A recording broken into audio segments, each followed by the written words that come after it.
Hey everyone, welcome to the Canaan STL podcast where we connect you to what matters most, God, people, and purpose. Today, as you can tell, yet again, I am not Pastor Daniel, but I do have Pastor Justin Yeary with me. Say hello, Justin. Hey guys, how you doing? And we are filling in for Daniel and Martin as they are finishing up their time in Africa. Justin, what's going on, man? I'm getting ready for all of our students and some of our adult leaders to head down to Mission Arlington in Arlington, Texas, to love, serve, and tell in the name of Jesus. And we're really looking forward to see what God does in the students and in the lives of those that we're going to work with, and then what God's going to do through our students as they step out and step up to lead and serve and share the message of Jesus. But yeah, that's what's been most of my week. What about you? I am actually bouncing back a little bit from tad tiny bit of a cold.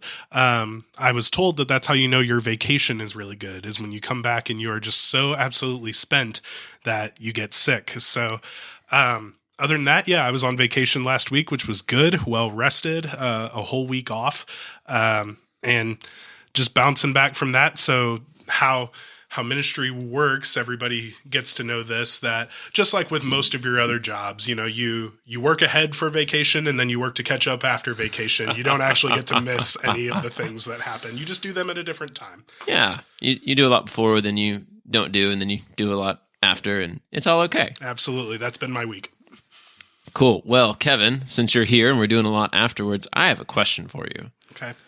What do you think the role of technology should be in the church as a whole, as a functioning organization, group of people, and then more specifically, like what should the role of technology be in worship?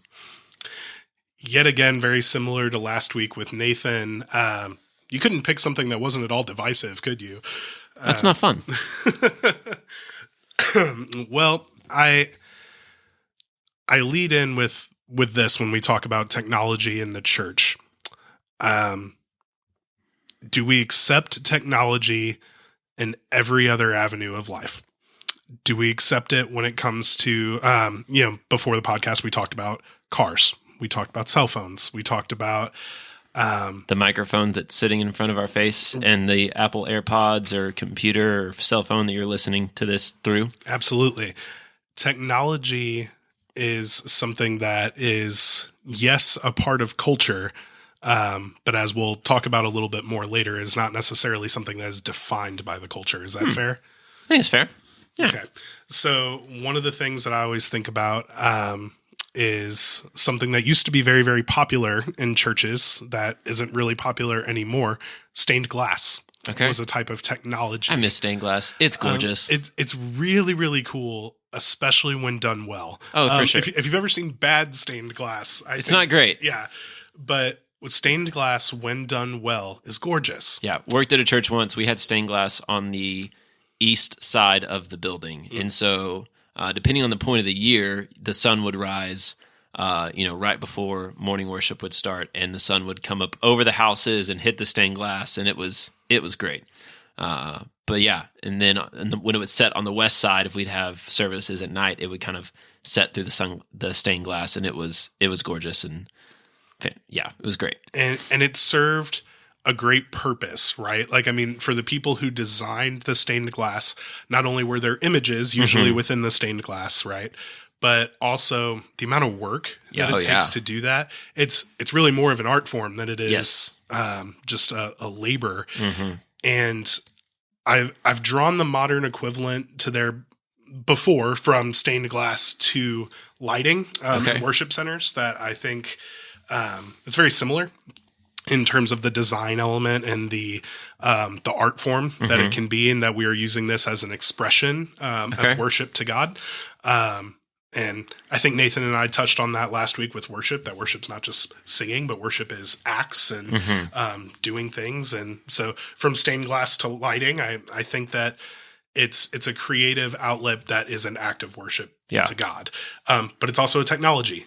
It was also something wasn't always around. It was not always around, which makes me start to think, like, how would Paul have felt seeing churches with stained glass in them? Seeing churches with like air conditioning in them. He probably would have liked the air conditioning. Right. The Middle East is not known for its breeze. But it goes on to talk about technology, that of course technology is going to impact what's going on in the church, but I'm guessing where you were going was not specifically around air conditioning or around stained glass, but you were leaning more towards sound systems and lighting. And if you're in the right church, there's vocal tuning that happens, and there is all kinds of vocal effects that happen. I assume you were going more in that direction. Yeah, so that would be the more worship-specific side. And then there's, general technology that we use as a church. Give us a rundown of, off the top of your head, the technologies that we use on a Sunday morning. Okay. So thinking through... In the worship room, we're going to leave air conditioning and lights in the building. We're not going to go there, but like in the worship center, give us a rundown of the tech that we use. Right. So without getting too deep in the weeds there, we have a lyrics computer.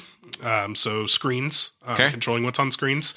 We have another computer that is controlling the cameras, or switching between those cameras. Okay. Could make the argument that all of those cameras are their own computer, but that's fair. Tying them all together. Yep. We have one computer that's switching between all of those, and that same one also controls live streaming. So how do we do the live stream? So it's those two upstairs, and then we have the soundboard downstairs. I'm going to argue that's a computer. Fair. We have the lighting console downstairs, which actually just got an upgrade this week. Spoiler alert. It's pretty nice. So we have a new computer downstairs that's doing lighting. And then we have another one that is not in the room, but still essential to Sunday morning live streaming. And that is the broadcast audio computer. Okay. So 5.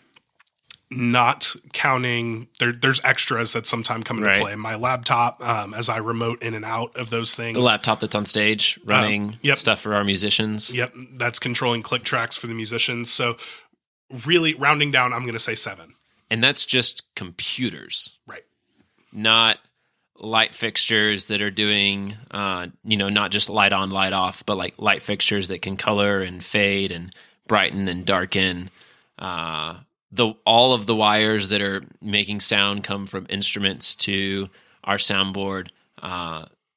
Whoever's preaching that Sunday, or whoever's praying or giving, if we, a guest welcome or announcements live, like there's all the microphones, all the different voice projection things. And not to mention, arguably all those instruments are technology. Or certainly... controlled by it, the effects units on the floor for guitars players, and the keyboards, and like all the different things that change all of the sounds and all of that. Yeah, there's a lot going on. And then the Cain and Steel app is a technology. Yep. The phones that we use to access that is a technology. So there's a lot of tech that goes into a Sunday morning worship service. And the follow-up to that is, do we need it? Do we need it? And is tech a good thing? Like, is technology a good thing? And if so, do we need it? Right. Well, before we started talking, you actually did have a great explanation going towards almost like the morality of technology, if I can be wordy. You talked a little bit about that. So before I answer it from the hey, I work in church tech perspective, I think I'd like you to talk about that a little bit more. So the morality, and is technology as a whole, so from microphones and keyboards to cell phones and computers, is technology a good or bad thing? Yeah.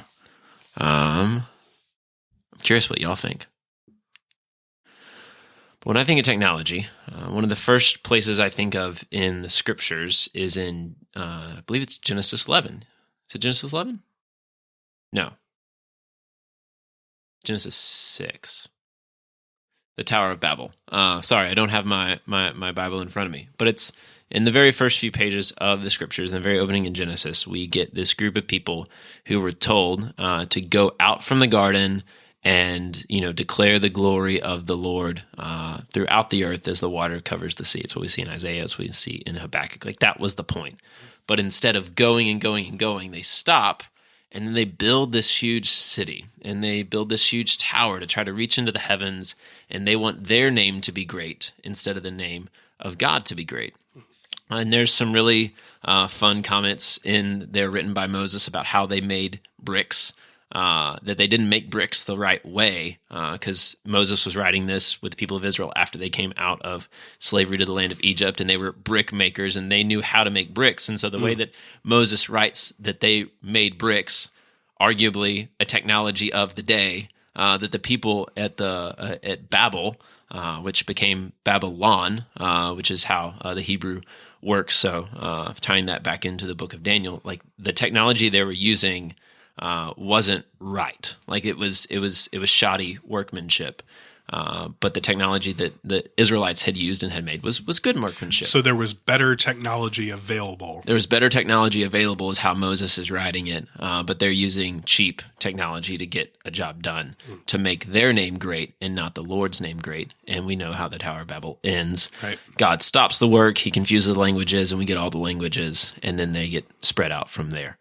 And so that's really the first place I think of, like we see like a technological advance, and it's in a bad picture because they don't use technology well. Not only do they not use good technology, they didn't use it for the right reasons. They use it to make themselves look awesome instead of making God look great.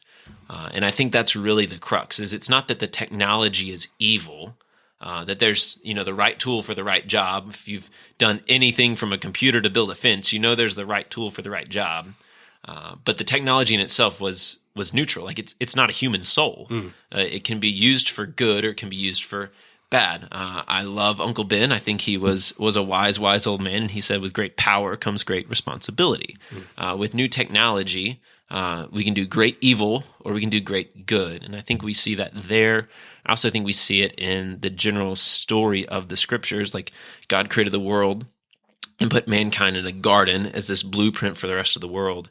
And Adam and Eve didn't have technology at that point. It was this garden that was agriculturally developed, and they were meant to take that throughout the rest of the world. And then the story of the Bible ends in a garden city, from a garden to a garden city with buildings and irrigation, and there's just so much more technological and cultural development that happens at the end of the age.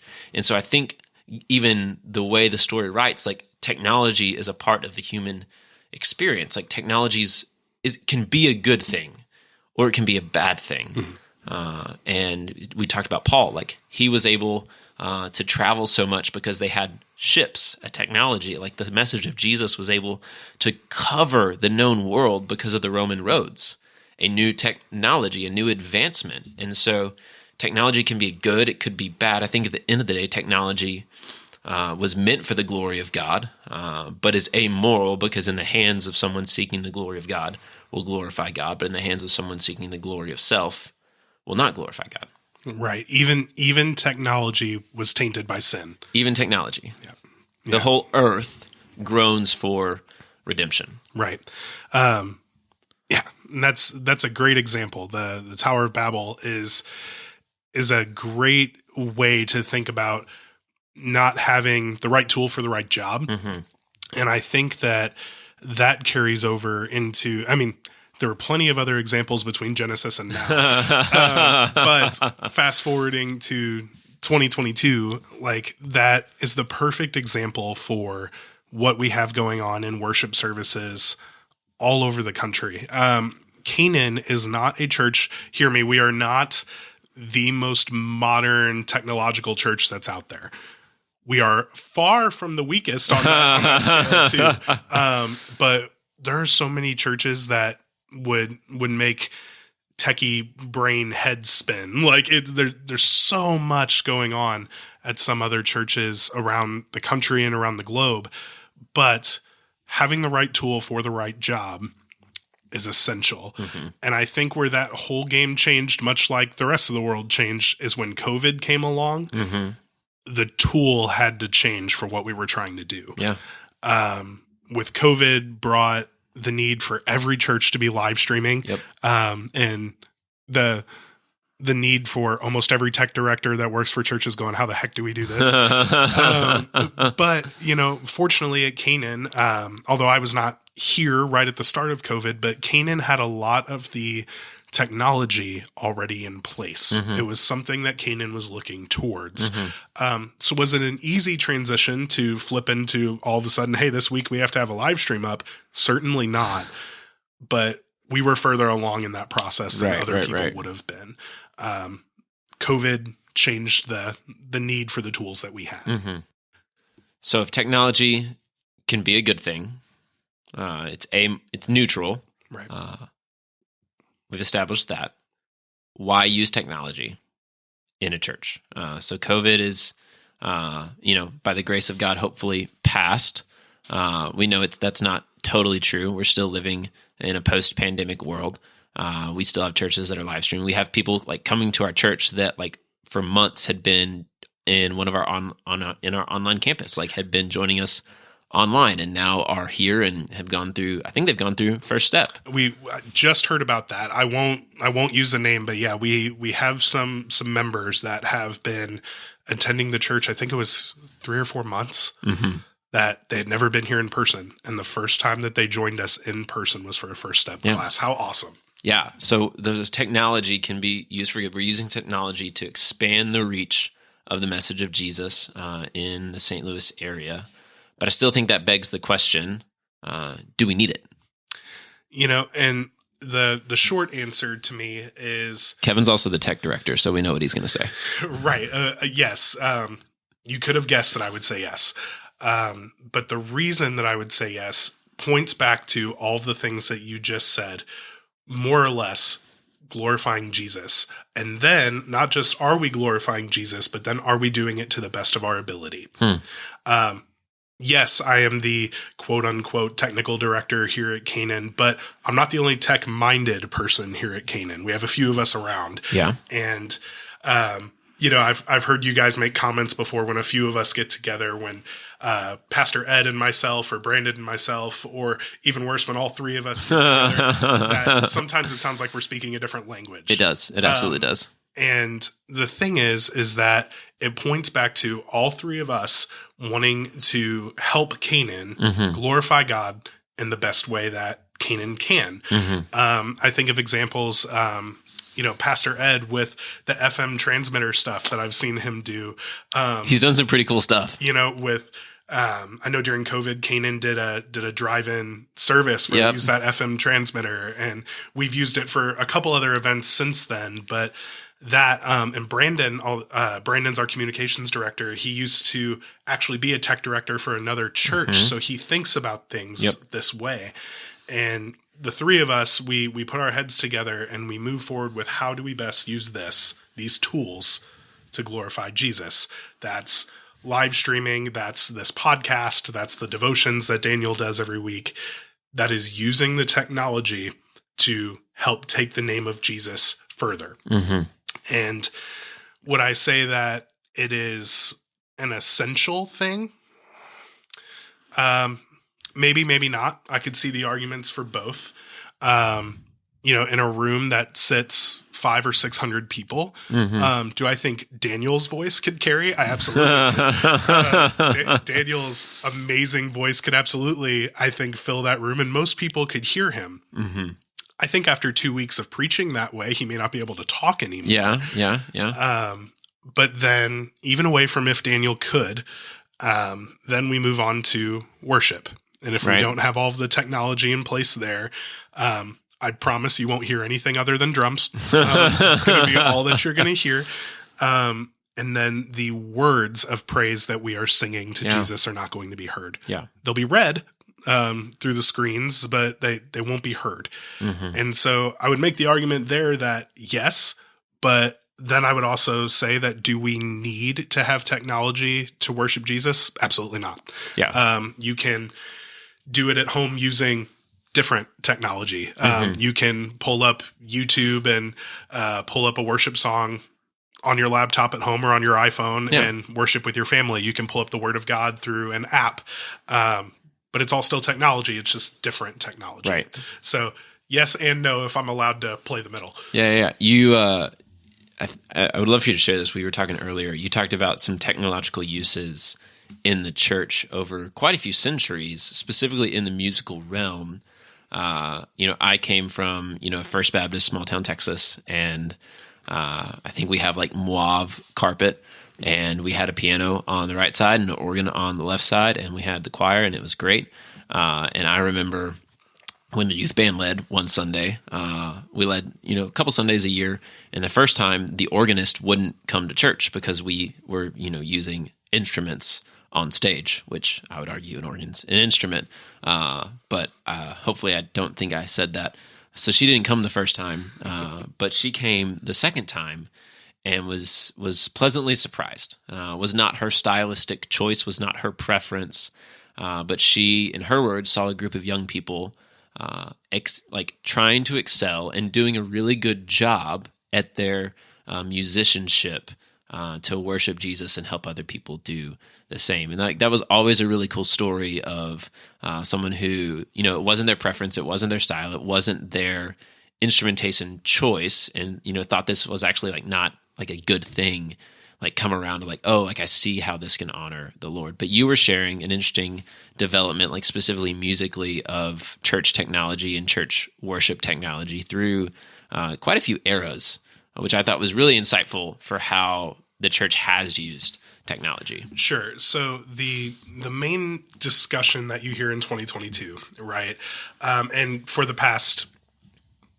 10, 15, 20-ish years, a long time now, has been this idea of contemporary with all of the guitars and drums and the 9 yards there versus what most people would call traditional piano, organ, hymnal, choir. Yep. Or orchestra, and there's plenty of churches that do all of those. And there's a lot in between. Right. There's a lot in between. And then there's churches that have one service one way and another service the other way. Right. And the thing is that with music technology, there was a time, can you believe it, that church existed that didn't have a hymnal, didn't have pianos, didn't have organs. Like with Peter? Yes. But the thing is that there was a time when pianos, hymnals, and organs were the new technology. Mm-hmm. It was coming from something. Most of what it was coming from when we think of high church era is classical composers. Some of the biggest classical composers worked for the church. That was their full-time employer. And then they would Such write, as? Beethoven, I believe, Mozart also. And if anybody is listening and I got one of those specifically wrong, I am so sorry, but there's a number of them that did. It is certainly very, very common in that era for classical composers to be primarily employed by the church. Art was connected to the church. Yes. And coming from the church. It was coming from the people. church. Yeah. So most of the time in that era, you also had, they were commissioning pieces for the church. They were having these composers write songs specifically for the church. So that was a huge part of it. But what that also meant, a part of this that I don't think I would agree with is that does not necessarily mean that the composer who was writing music and orchestrating music for your church necessarily believed in Jesus, which is a whole different podcast and a whole different... We're not going down that rabbit hole today. Just hear me when I say no, and then we'll move on. But it was a different thing because we didn't have organs and pianos at that time. We had versions of the piano. We had what would later become the piano. We also had what would later become the guitar. We had lutes and we had other percussion type instruments, but music for the church at that time certainly looked much more orchestral than it does now. With the advancements of new technology, it allowed for churches, just from the practical standpoint, it allows for churches that can't afford a whole orchestra or have the space for a whole orchestra. Wait a minute, now we can sit somebody down at an organ or a piano, give everybody copies of the lyrics, hymnals, and now we can have worship this way. Yeah. That does not mean that orchestra isn't cool. If you've ever been to see Handel's Messiah, it's well done. Awesome. Orchestras are magnificent. Yeah, it's awesome. But there's a time and a place, and there's a right tool for the job. So as technology has progressed, we move from and culture has progressed, right? And that's a whole nother thing. Or changed, depending on what you think about the culture. Right. But with culture changing, and technology changing, we go from having orchestras and these full ensembles. Yeah. Having nothing. Well, far back enough, it's Gregorian chant. Yeah. And if you guys have never looked that up, that's a fun YouTube search. But these are, what everybody thinks of with the monks. That was worship. Yeah. And it went from that to eventually getting to orchestras, to pianos and organs and hymnals, and choirs and then on to what it is now. And honestly, I think that as we try to wrap this up, that technology is great. It is something that can absolutely be used to worship the Lord. We would hope somebody that serves in my position thinks that way. But at the same time, while I do think it is important that we use it, it's not always essential. Sometimes some of my favorite services that I've been to are some of them that are stripped back and are a little bit more down, I'll say, like just a little bit quieter, a little bit more reserved. I think of Canaan Family Christmas, which is normally like piano and voices just singing Christmas hymns. And those are awesome. Yeah. Me personally, stylistically, I wouldn't want to attend a service like that every single week, but there are people who do. And that's okay. That's absolutely okay. Style is a whole different argument. Oh, yeah. Away from technology. And I think that's a big problem. I think people try and connect the two. Interesting. And they shouldn't be connected. But as we try and wrap up here, do you have any final thoughts? Technology is not going anywhere. And as, from a place of shepherding, technology can be used for great good, or it can be used for great evil. My cell phone can be something used for great joy, or it can be one of the biggest hindrances in my relationship with Kelsey, or my relationship with Maven, or my relationship with anybody, because I could be so tied to a screen that I miss the people that are around me. You're okay. But at the same time, we use screens here in people's pockets, across the internet to proclaim Jesus. I can use my phone to pull up the Bible when we're having family devotions. I can use my phone to put on music that is, from the church, for the church, worshiping Jesus as I'm driving my daughter to work and to daycare. Like it can be used for great good, or it can be used for great evil. And so from a place of shepherding and pastoral heart, like I hope we think well about the technology that we're using, and we use it wisely. As Paul said in Ephesians, think wisely for the days are look wisely how you walk. Walk wisely for the days are evil. I eventually got there. And so technology itself isn't evil, and I hope we use it well. And I think our church is using it well. I think you and Pastor Ed and Brandon are really thoughtful about how we use our technology, and how we're using new technologies. And I hope that carries over into the homes of the people that are listening to this, into the cars, into the pockets of the people listening to this, that technology would be used well for the glory of God and for the good of his people. And it would be a tool and not a taskmaster. Yeah. Absolutely. Great thoughts. And of course, church, we'd love to hear your thoughts. You guys feel free to email us at info@canaanstl.org if you have any thoughts or questions, or want to just elaborate further. We would love to hear you guys' comments. Until then, we will see you next week on the Canaan STL podcast. Have a great week. See you guys.